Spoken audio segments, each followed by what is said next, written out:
This morning, major cities are facing new restrictions as COVID cases skyrocket. You know what's really uncomfortable and annoying? When you die.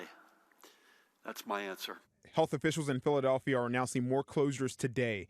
Pennsylvania is now reporting a surge in cases, hospitalizations, and deaths.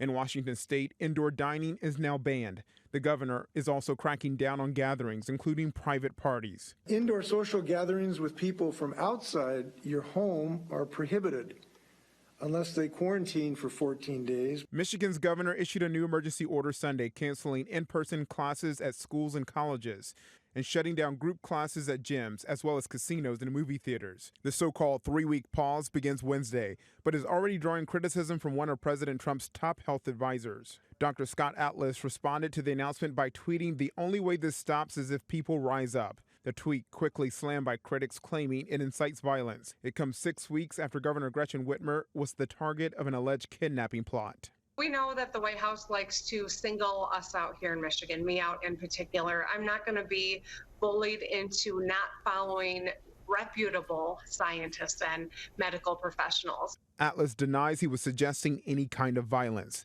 Meanwhile, in Texas, El Paso facing a dire situation.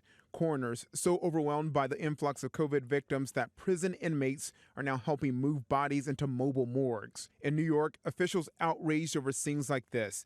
Hundreds of people packed into an illegal warehouse party, a blatant violation of safety orders. The governor warns the months leading up to a vaccine will be the hardest. New York City and other cities are now facing new testing challenges and delays as travelers rush to get results before Thanksgiving. We agreed that everybody would be tested in order to be able to go. My father is somewhat compromised at 80 years old, and my mother's getting up there as well, so we want to make sure that they're safe. Just because you test negative doesn't mean that you might not be incubating or that you might even been exposed in the time that it took to get the test result back. Every social interaction carries a little bit of risk with it.